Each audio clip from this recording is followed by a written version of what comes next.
নমস্কার বন্ধুরা, নতুন একটা পর্ব দেখার জন্য সকলকে স্বাগত জানাই। আপনারা সবাই কেমন আছেন? আশা করি সবাই ভালো আছেন, আর আমিও খুব ভালো আছি। আজকে বানিয়ে দেখাবো কাঁচা আমের টক ঝাল মিষ্টি বরফি।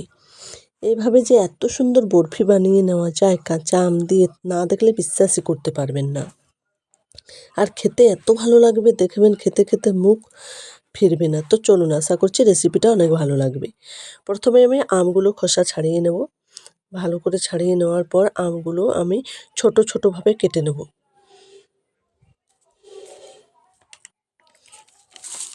ছোট ছোট করে কেটে নেব, কারণ তারপর ভালোভাবে মিক্সচার মেশিন হোক বা শিলনোড়াতে হোক ভালো করে চিকনি করে বেটে নিতে হবে। এই দেখুন বন্ধুরা, আমি এইভাবে ছোট ছোট করে কেটে নেব।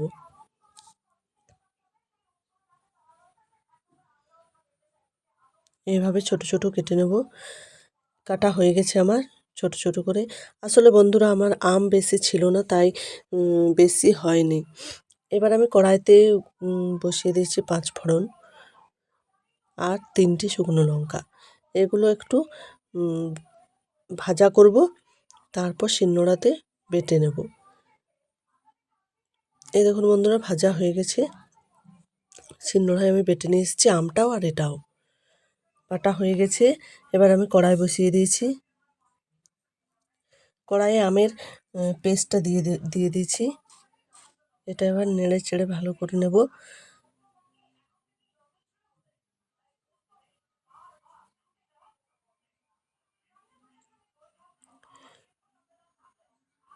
পরিমাণ মতো লবণ দেব।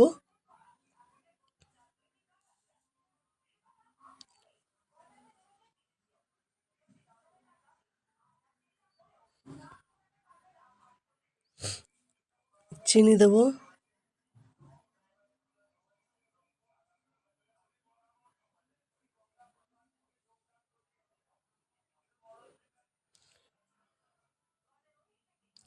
বন্ধুরা, আমার আম কম ছিল বলে কম হয়ে গেছে, বরফি বেশি বানানো যায়নি। হলুদ গুঁড়ো দেবো।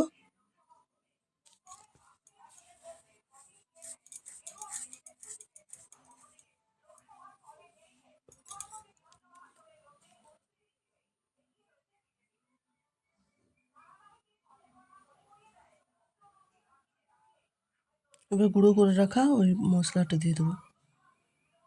এবার পেস্টটার সাথে ভালো করে নেড়ে চেড়ে নেব।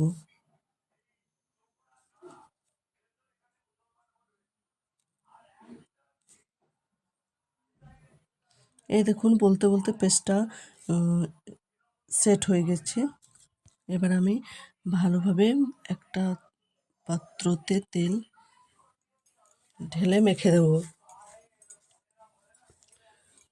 তো বন্ধুরা, যারা যারা এখনও আমার নতুন বন্ধু আছেন, আমার চ্যানেলটা সাবস্ক্রাইব করেননি, তারা প্লিজ আমার চ্যানেলটা সাবস্ক্রাইব করার অনুরোধ রইল। এই দেখুন বন্ধুরা, পেস্টটা আমি পাত্রতে দিয়ে দিয়েছি। এবার বরফিটা বসানোর জন্য থালাটা দিয়ে দিয়েছি বরফিটা।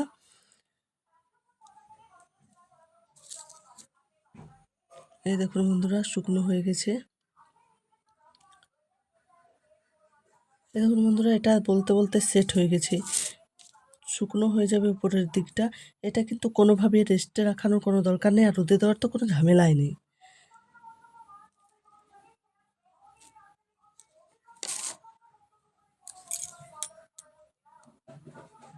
এই দেখুন বন্ধুরা, যে যেমন সাইজের বরফিটা করতে পারেন, আমি এরকমভাবে করেছি। তো বন্ধুরা, আজকে আমার এই রেসিপিটা আপনাদের কেমন লেগেছে অবশ্যই কমেন্টে জানাবেন। আর যদি ভালো লেগে থাকে তাহলে অবশ্যই লাইক শেয়ার কমেন্ট করবেন। আর সবাই ভালো থাকবেন, সুস্থ থাকবেন। ধন্যবাদ।